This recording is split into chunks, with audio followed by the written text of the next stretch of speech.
मी राहतो, माझं घर, माझ्या घरात 4 मतं, माझी आई, माझी मुलगी, माझी पत्नी आणि मी, तिथे आम्हाला काही ओरड पडतं. प्रत्येक माणूस सांगतोय की आम्हाला बदल हवाय. आम्ही जो विद्यमान आमदारांना कंटाळलोय की आम्हाला नकोय, आम्हाला बदल करायचा आहे, तर मतदान केलं कुठे?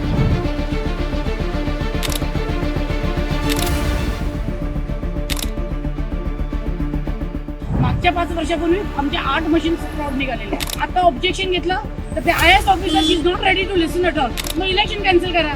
ते गणपत पटेल नगर मध्ये जिथे अजिबात कामं झालेली नाही तिथे लीड येतो. 30 वर्ष राजकारणात म्हणजे एका वर्षाला 1 मत.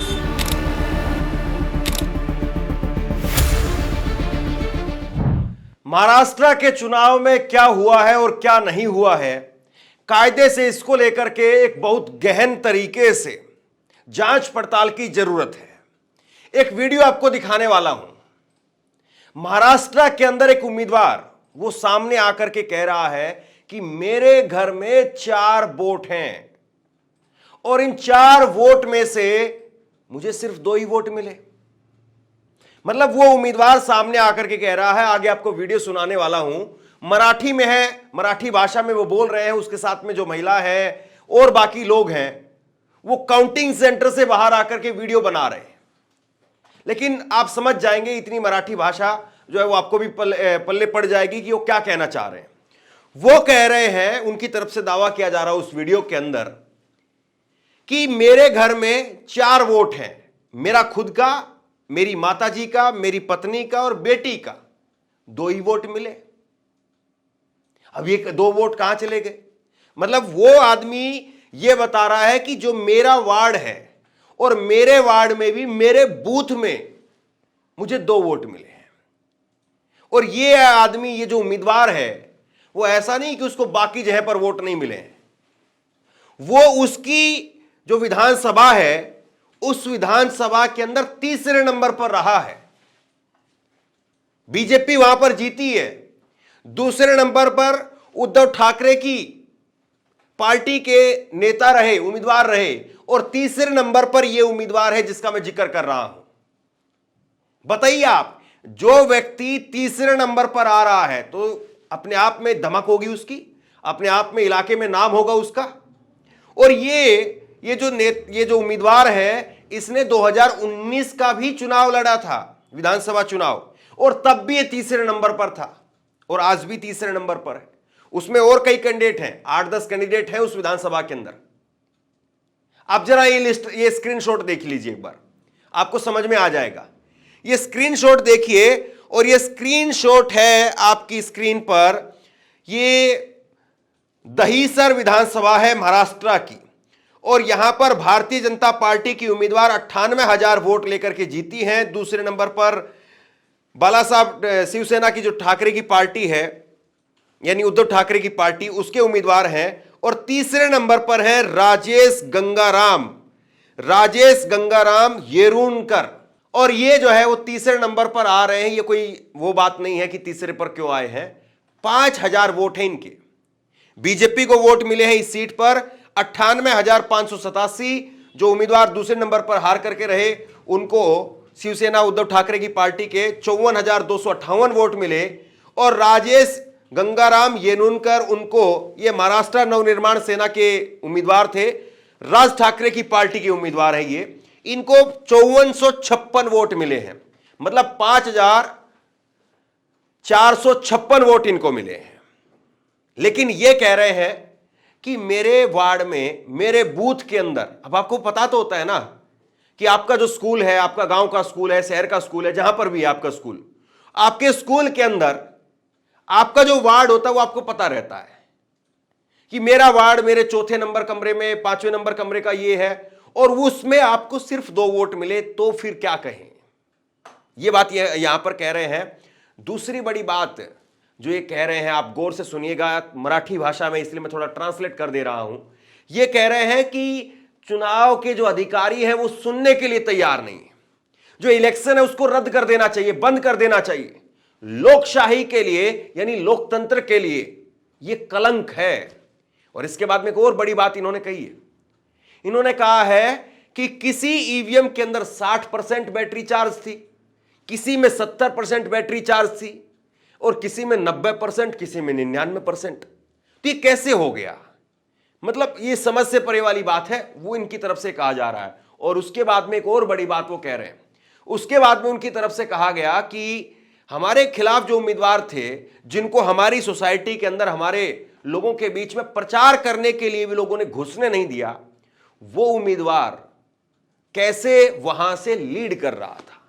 ये कुछ एक सवाल है, कुछ एक बातें हैं जो इन्होंने अपनी तरफ से कही है, मराठी भाषा में जो है बोल रहे हैं, लेकिन मुझे लगता है कि आप समझ जाएंगे, और बाकी मैंने ट्रांसलेट कर ही दिया है, थोड़ी कोशिश करिए।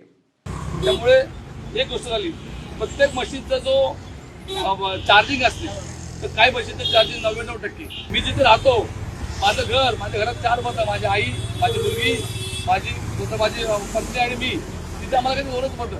प्रत्येक माणूस सांगतोय की आम्हाला बदल हवाय, आम्ही जो विद्यमान आमदारांना कंटाळलोय, ते आम्हाला नको आहे, आम्हाला बदल करायचा आहे। पण मतदान गेलं कुठे? प्रत्येक यादीमध्ये 2-2, 3-3, 9-9, 10 मतं फक्त, आणि आमचे कार्यकर्ते त्यांची घरती मतं नाही मिळाली। मागच्या 5 वर्षापूर्वी आमच्या 8 मशीन फ्रॉड निघालेले आहेत, नंबर वेगळे, तिकडे नंबर वेगळे, आमच्याकडे पोलिंग एजंटचा नंबर वेगळा। आता ऑब्जेक्शन घेतलं तर ते IAS officer is not ready to listen at all, मग इलेक्शन कॅन्सल करा। ते गणपत पटेल नगर मध्ये जिथे अजिबात कामं झालेली नाही तिथे लीड येतो। 3 नंबर वॉर्ड मध्ये जनकल्याण मध्ये तिथे मनीषाताईंना अजिबात येऊन दिलं नाही, प्रचाराला येऊन दिलं ना, आम्ही प्रचार करून देणार नाही। त्या वॉर्ड मध्ये त्यांना लीड मिळतो, कसा मिळतो?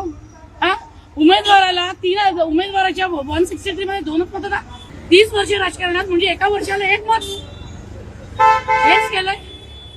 बताइए आप क्या कहेंगे इसको? क्या राजीव कुमार साहब इस पर कोई शायरी हमें सुना सकते हैं कि किस तरीके से कैसे करके? मुझे शायरी आती नहीं तो मैं बना कर कुछ सुना देता।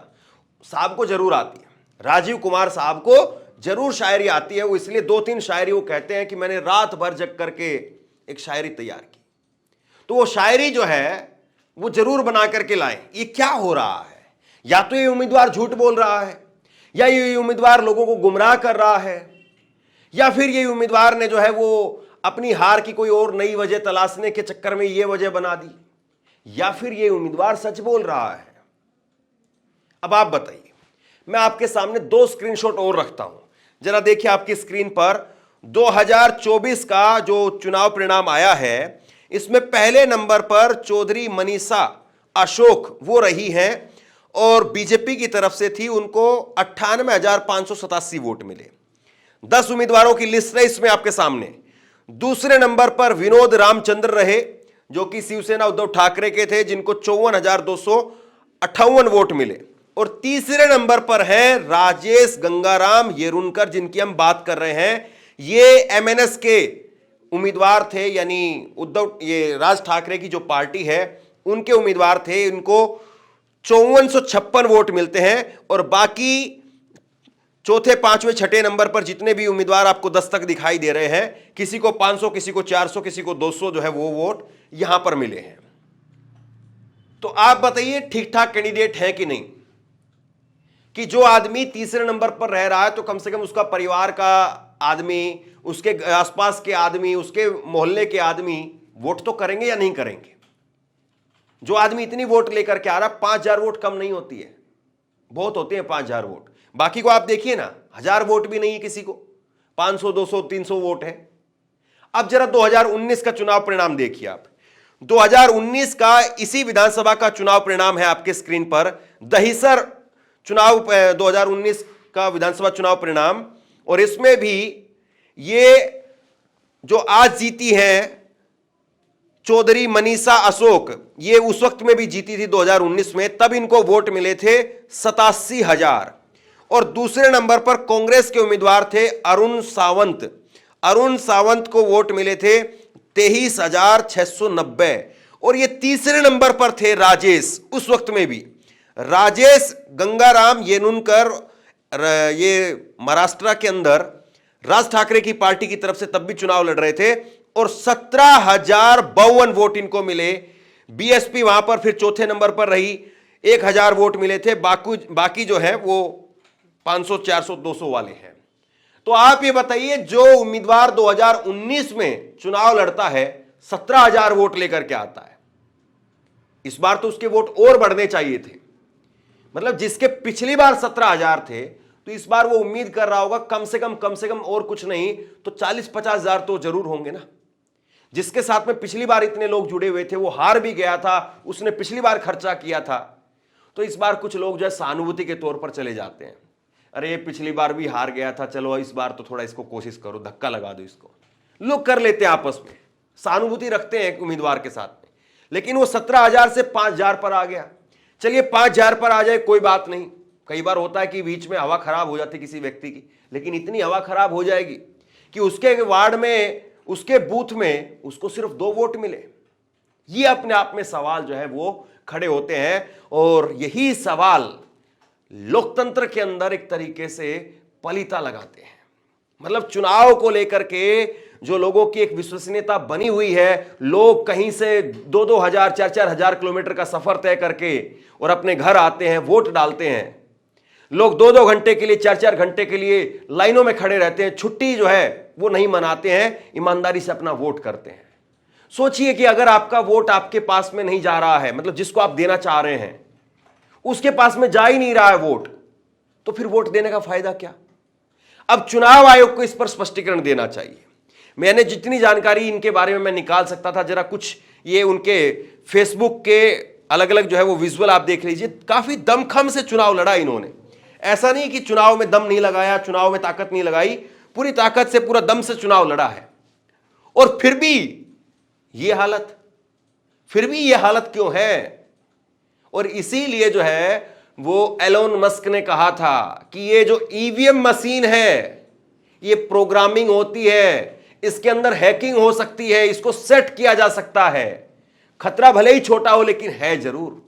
मतलब जो एलोन मस्क दुनिया का इतना शानदार जो है वो एक तरीके से टेक्नोलॉजी में माहिर आदमी है, वो इस बात को कहता है। और हमारे यहां पर चुनाव आयुक्त राजीव कुमार साहब कहते हैं नहीं, हमारी ईवीएम को कोई छेड़ नहीं सकता है। नहीं छेड़ सकता है तो क्या हो रहा है? या तो ये हुआ है कि पूरी ईवीएम जो है, हालांकि इनकी तरफ से भी कुछ इस प्रकार के दावे किए गए कि सीरियल नंबर भी बदल दिया गया, जो 17C फार्म नंबर 17C होता है वो भी ये लोग कह रहे हैं।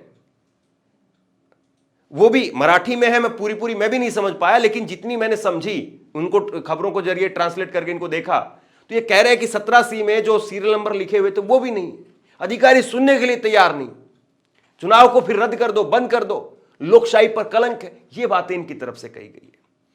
देखिए महाराष्ट्र चुनाव के नतीजे को लेकर के इसीलिए मैं कह रहा हूं एक बहुत व्यापक और एक बहुत गहन जांच की आवश्यकता है कहीं ना कहीं। अब ये कब हो पाएगा नहीं हो पाएगा वो एक अलग बात है, लेकिन जिस तरीके से ये चीजें निकल करके सामने आ रही हैं अपने आप में बहुत बड़े जो है वो सवाल खड़े करती है। एक तस्वीरें देख लीजिए आप, ये नरेंद्र मोदी की अलग अलग रैलियों की तस्वीरें हैं। नरेंद्र मोदी की रैलियों में लोग नहीं थे, और आप बताइए कि उसके बाद में कैसे चमत्कार इतना बड़ा हो सकता है कि बम्पर लहर मोदी जी की, बीजेपी की, वहां पर 145-48 कैंडिडेट उन्होंने उतारे और उसमें से 132 उम्मीदवार जीत गए। ये कैसे हुआ है आखिरकार? लोग यकीन नहीं कर पा रहे हैं इस बात पर।